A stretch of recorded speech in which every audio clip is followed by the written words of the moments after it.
તે પણ આપણે જઈશું અને સંજય પાસેથી અપડેટ મેળવીશું। જી સંજય, મેહુલને મારો સવાલ એ જ હતો કે જે આપણે ભયંકરતાની વાત કરતા હતા, જે ડર એક હતો લોકોમાં અને જેવી રીતે હવામાન વિભાગ વાત કરતું હતું કે આટલી ભયંકર ગતિથી આગળ વધવાનું છે આ વાવાઝોડું, શું એ પરિસ્થિતિ અત્યારે જોવા મળી રહી છે કે પછી રાતનો સમય છે એટલે કદાચ એ ગંભીરતાનો આપણને ખ્યાલ નથી આવી રહ્યો? કારણ કે કચ્છ એક મોટો વિસ્તાર છે, છૂટાછવાયા લોકો રહેતા હોય છે, એટલે એ કદાચ ગંભીરતાનો અત્યારે ખ્યાલ નથી આવી રહ્યો, નુકસાનનો કદાચ અત્યારે ખ્યાલ નથી આવી રહ્યો।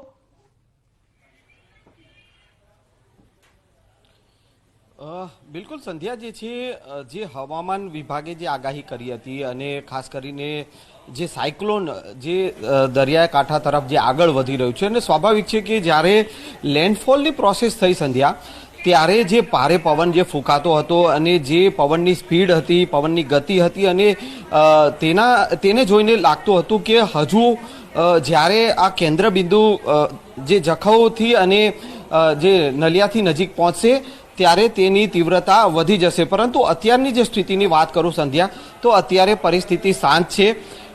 જે પવનની ગતિ જે છે નોર્મલ જે વિન્ડ સ્પીડ હોય તે પ્રકારની પવનની ગતિ છે।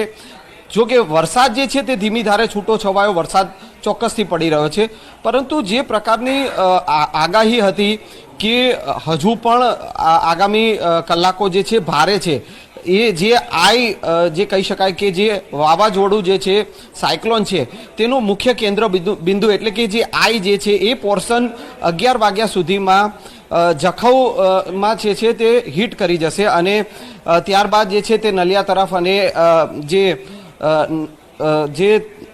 કહી શકાય કે નળ જે સરોવર જે છે નારાયણ સરોવર તે તરફ લખપત વિસ્તારમાં જે છે આગળ વધશે।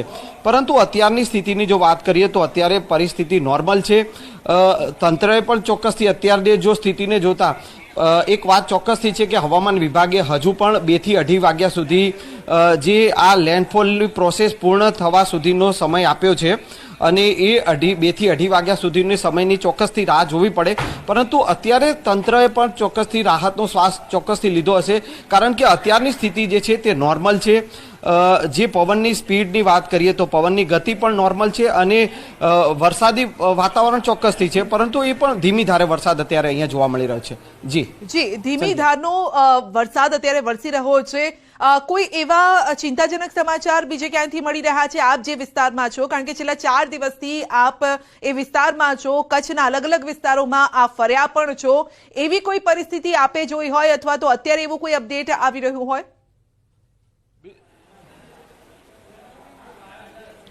સંધ્યા, જે પ્રકારની જે ભયાનકતા જે વાત કરવામાં આવી હતી, ચોક્કસથી જ્યારે સાયક્લોન જે છે તે લેન્ડફોલની સ્થિતિ થઈ ત્યારે ઝાડ પડી જવાના, કારણ કે જે જખૌ બંદર તરફ જવાનો એટલે નલિયાથી જખૌ બંદર તરફ જવાનો માર્ગ જે છે ત્યાં ઝાડ પડી જવાના બનાવો જે છે તે વિગતો સામે આવી છે।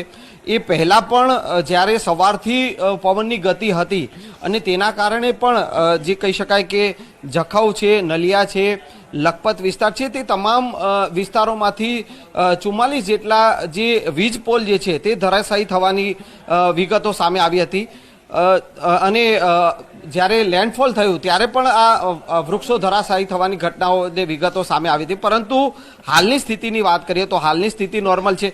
જો કે તંત્ર દ્વારા તકેદારીના ભાગરૂપે ચોક્કસથી જે છે આ સમગ્ર વિસ્તાર જે છે કે ત્યાં લાઇટ જે વીજ પુરવઠો જે છે તે બંધ કરી દેવાયો છે, એટલે કે અંધારપટ ચોક્કસથી આ તમામ ગ્રામ્ય વિસ્તાર હોય કે આ જે અબડાસાના જે અલગ અલગ વિસ્તારો હોય ત્યાં અંધારપટ ચોક્કસથી છે। પરંતુ જે સ્થિતિનું નિર્માણ થવું જોઈએ તે સ્થિતિ અત્યારે તો નોર્મલ લાગી રહી છે।